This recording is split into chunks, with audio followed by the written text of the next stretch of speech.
BPSC चोर है, चोर है, चोर है, बीपीएससी चोर है, चोर है, चोर है। थाने में बैठा के इन लोग को अभद्र अभद्र बातें बोली गई, क्रिमिनल केस कर दिया गया, डिटेन किया गया, जेल भेजा गया। चोर है, चोर है, चोर है। अच्छा बीपीएससी का गला सबूत दो भैया, हम तो कह रहे हैं कि गया। आप देख रहे हैं एमए न्यूज। नमस्कार, मैं नीरज, एमए न्यूज में स्वागत है। आज मेरी मौजूदगी गर्दनी बाग धरना स्थल पर है और यहाँ हजार की संख्या में बीपीएससी छात्र आंदोलन कर रहे हैं री एग्ज़ाम को लेकर। वहीं खान सर भी पहुँचे हैं और क्या कुछ मामला है, बने रहिए एमए न्यूज के साथ। बीपीएससी चोर है, चोर है, चोर है, बीपीएससी चोर है, चोर है, चोर है। अच्छा बीपीएससी का गला सबूत दो भैया, हम तो कह रहे हैं कि गया और नवादा की ट्रेजरी का रिपोर्ट दे दो, उसमें पेपर है कि नहीं है।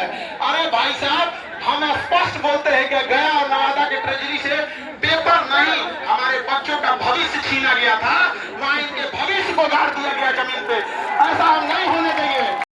पुलिस की व्यवस्था किया गया हम लोग की सुरक्षा के लिए। याद रखिए, अगर पुलिस मारेगी ना तो ये बच्चे अगर कहने लगेंगे कि पुलिस के बच्चों को नहीं पढ़ाइए, तो बताइए अगर भारत के शिक्षक लोग ये कहने लगेंगे कि जो ऐसे अंधाधुन मारेगा उसको नहीं पढ़ाएंगे, तो क्या थाना में बैठा के पढ़ाएंगे? बताइए, आपको कोई मारेगा हम लोग बर्दाश्त करेंगे? हम लोग पढ़ाएंगे जी? ऐसा कभी नहीं होगा। अरे भाई, आप माँ बाप को छोड़ के आए हैं यहाँ पे, आपके अभिभावक हम लोग आए। पटना में अगर सारे लोग साथ छोड़ दे तो याद रखना तुम्हारा बड़ा भाई अभी। बताइए, अगर छात्र ही नहीं है तो क्या वजूद है खान सर का? क्या वजूद है खान सर का? बताइए बच्चे लोग, बताओ। यदि तुम ही खुश नहीं हो तो जीवन धिक्कार है हमारा।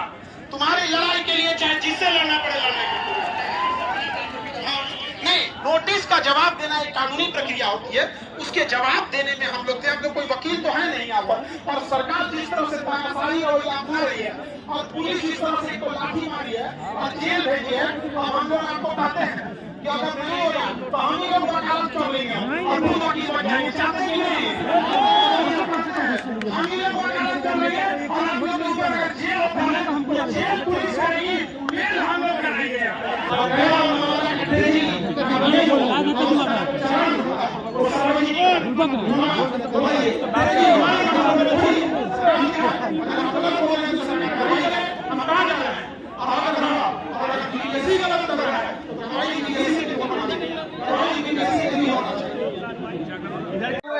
जितने लोग भूख हड़ताल पे बैठे, खाए लाठियां खाए, थाने में बैठा के इन लोग को अभद्र अभद्र बातें बोली गई, क्रिमिनल केस कर दिया गया, डिटेन किया गया, जेल भेजा गया, लेकिन इनका हौसला नहीं टूटा। एक बार ताली उन बच्चों और उनके लिए, उनके हौसले के लिए जो इतने दिन तक गए थे। उनमें से न जाने कितनों का आपको नाम तक नहीं पता, जिनको पुलिस ने बर्बर तरीके से पीटा था। लेकिन अब एक चीज का ध्यान रखिएगा कि हम सबको अब एक साथ आना होगा और री एग्जाम लेके लौटेंगे लोग यहाँ। और जब तक हम लोग एक नहीं होंगे, सरकार को लगेगा ये मामला ठंडा हो गया है, छोड़ दो, लेकिन हम लोग भी पीछे हटने वाले नहीं है। अगर हटना ही था यार, अगर खाली हाथ लौटना ही था तो शुरू ही क्यों किया था? जब शुरू कर दिए हैं तो खाली हाथ तो नहीं लौटा जाएगा। याद रखिएगा, हमारे एक मित्र हैं जो महाराष्ट्र में है और कई अलग अलग जगहों पे हैं। वो लोग पूछ रहे हैं कि सर, बिहार में तो हमको लगा था नौकरी बचा है, ये उसको भी बेच देगा तो बचेगा क्या? उनका कहना भी जायज था। कोई महाराष्ट्र में बैठा है, कोई केरल में बैठा है, कोई दिल्ली बैठा है, उसको हमारा दर्द दिख रहा है, लेकिन हमारे बगल में बैठे सरकार को दर्द नहीं दिख रहा है। तो सरकार को भी कहते हैं, जरा आप लोग एक बार देखिए इस सबूत को। और हमारे जो दीपक सर हैं, कृपया करके आप बच्चों की बात को सुनिए और बच्चों की मांग पर एक बार देखिए। रिटायरमेंट के बाद एक रिटायरमेंट गिफ्ट दे दीजिए बच्चों का, री एग्जाम करा दीजिए। हम लोग विनती कर रहे हैं, अब विनती पे भी नहीं सुनिएगा तो फिर आपको क्या ही बोला जाएगा? फिर हम लोग विनती करना छोड़ देंगे। आंदोलन आगे बढ़ चुका है और बच्चों का अहिंसात्मक शांतिपूर्ण, लड़के लड़कियां हैं इसमें। अभी हम इसमें ऐसी लड़कियां हैं, ऐसी बहादुर लड़कियां हैं इसमें, जिन्होंने सिस्टम का शिकार होकर एक आध नंबर से ऐसे धांधली की वजह से वो लोग लड़का हो या लड़की, ये सबका संघर्ष रहेगा और री एग्जाम लेके जाएंगे। पुलिस लाठी चलाएगी तब क्या करेंगे? पुलिस लाठी कब नहीं चलाई है? पुलिस को भी कहते हैं लाठी नहीं चलाना है आप लोग को। हम लोग भी आपके बच्चों को पढ़ाते हैं और लाठी उठी हम लोग नहीं मारते हैं, और हम लोग को कहते हैं कि बच्चों का कॉपरेट कीजिए। लड़ाई बीपीएससी से है, प्रशासन बीच में क्यों आ रही है? दूसरा, एक और बात आप लोग जवाब दीजिएगा जी, सारे लोग जवाब दीजिएगा। ये बताइए,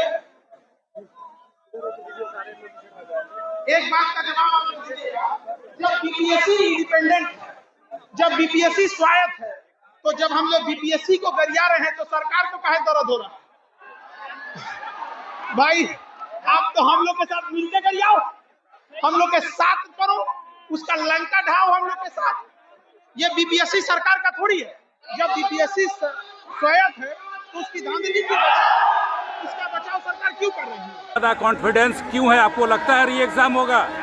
जब बच्चों की बात उठती है तो कॉन्फिडेंस खुद ब खुद बढ़ जाता है, और री एग्जाम तो इनको कराना पड़ेगा, क्योंकि सरकार जनता को नहीं बनाती है, जनता सरकार को बनाती है। ये चेतावनी समझिए या बच्चों को उतार। अच्छा, बार बार कोचिंग सेंटर पर इल्जाम लगा रहे हैं बीपीएससी की, छात्रों को भड़का रहे हैं आप। अगर छात्रों के हित के लिए खेलना भड़काना है तो मनु भाई की बात हमें स्वीकार है, लेकिन छात्रों के हित के लिए हम लोग कुछ नहीं करेंगे। बार बार बीपीएससी नोटिस निकाल रहे हैं कि कोई कितना भी ट्राई कर लीजिए री एग्जाम नहीं होगा, इस पर क्या बोलेंगे? बीपीएससी सब कुछ नहीं है, उसके ऊपर कोर्ट है और कोर्ट पर हम लोग को विश्वास है, अभी भी कोर्ट पर विश्वास है। धन्यवाद।